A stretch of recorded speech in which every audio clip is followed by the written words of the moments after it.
ಕಂಕಣವಾಡಿಯಲ್ಲಿ ಕಳೆಗಟ್ಟಿದ ಆದಿಶಕ್ತಿ ಕರೆಮ್ಮದೇವಿ ಜಾತ್ರಾ ಮಹೋತ್ಸವ. ಭಕ್ತಿ ಸಂಸ್ಕಾರ ಸಮಾಜದ ಒಗ್ಗಟ್ಟಿಗೆ ಅರುಣೈಹೊಳೆ ಕರೆ.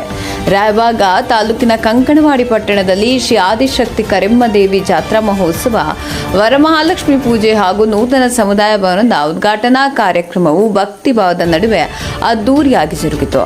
ಜಾತ್ರಾ ಮಹೋತ್ಸವದ ಹಿನ್ನೆಲೆಯಲ್ಲಿ ಇಡೀ ಗ್ರಾಮದಲ್ಲಿ ಹಬ್ಬದ ಸಂಭ್ರಮ ಮನೆ ಮಾಡಿದ್ದು, ನೂರಾರು ಭಕ್ತರು ಪಾಲ್ಗೊಂಡು ದೇವಿಯ ದರ್ಶನ ಪಡೆದು ಧನ್ಯರಾದರು. ಕಾರ್ಯಕ್ರಮದಲ್ಲಿ ಮುಖಂಡ ಅರುಣೈಹೊಳೆ ಮಾತನಾಡಿ, ಧರ್ಮ ಮತ್ತು ಸಂಸ್ಕಾರಗಳು ನಮ್ಮ ಬದುಕಿನ ಅಡಿಪಾಯ. ಇಂದಿನ ಪೀಳಿಗೆಗೆ ಭಕ್ತಿ ಸಂಸ್ಕೃತಿ ಹಾಗೂ ಹಿರಿಯರನ್ನು ಗೌರವಿಸುವ ಮೌಲ್ಯಗಳನ್ನು ಕಲಿಸುವ ಜವಾಬ್ದಾರಿ ಪ್ರತಿಯೊಬ್ಬರ ಮೇಲಿದೆ. ತಂದೆ ತಾಯಿ ಹಾಗೂ ಹಿರಿಯರಿಗೆ ಗೌರವ ನೀಡುವ ಸಂಸ್ಕಾರ ಮಕ್ಕಳಲ್ಲಿ ಬೆಳೆಸಿದಾಗ ಮಾತ್ರ ಉತ್ತಮ ಸಮಾಜ ನಿರ್ಮಾಣ ಸಾಧ್ಯ ಎಂದು ಹೇಳಿದರು. ಗ್ರಾಮಗಳಲ್ಲಿ ಮಠ ಮಂದಿರಗಳ ಧಾರ್ಮಿಕ ಕಾರ್ಯಕ್ರಮಗಳು ನಿರಂತರವಾಗಿ ನಡೆಯಬೇಕು. ಇಂತಹ ಕಾರ್ಯಕ್ರಮಗಳು ಕೇವಲ ಧಾರ್ಮಿಕ ಆಚರಣೆಗಳಿಗೆ ಸೀಮಿತವಾಗದೆ ಗ್ರಾಮಸ್ಥರನ್ನು ಒಂದೇ ವೇದಿಕೆಯಡಿ ಒಗ್ಗೂಡಿಸಿ ಸದ್ಭಾವನೆ, ಸಹೋದರತ್ವ ಹಾಗೂ ಸಾಮಾಜಿಕ ಏಕತೆಯನ್ನು ಬಲಪಡಿಸುತ್ತವೆ. ಒಗ್ಗಟ್ಟಿನ ಸಮಾಜವೇ ಗ್ರಾಮದ ಸಮಗ್ರ ಅಭಿವೃದ್ಧಿಗೆ ಬಲವಾದ ಅಡಿಪಾಯ ಎಂದು ಅರುಣೈಹೊಳೆ ಅಭಿಪ್ರಾಯಪಟ್ಟರು.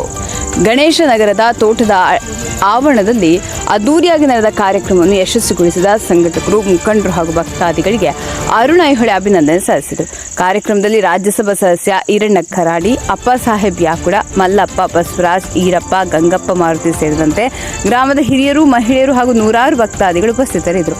ಜಾತ್ರಾ ಮಹೋತ್ಸವವು ಧಾರ್ಮಿಕ ಸಂಭ್ರಮದ ಜೊತೆಗೆ ಗ್ರಾಮಸ್ಥರ ಒಗ್ಗಟ್ಟು ಮತ್ತು ಸಾಮಾಜಿಕ ಬಾಂಧವ್ಯಕ್ಕೆ ಸಾಕ್ಷಿಯಾಗಿದ್ದು, ಕಂಕಣವಾಡಿಯಲ್ಲಿ ಹಬ್ಬದ ವಾತಾವರಣವನ್ನು ಮತ್ತಷ್ಟು ಕಳೆಗಟ್ಟಿಸಿತು.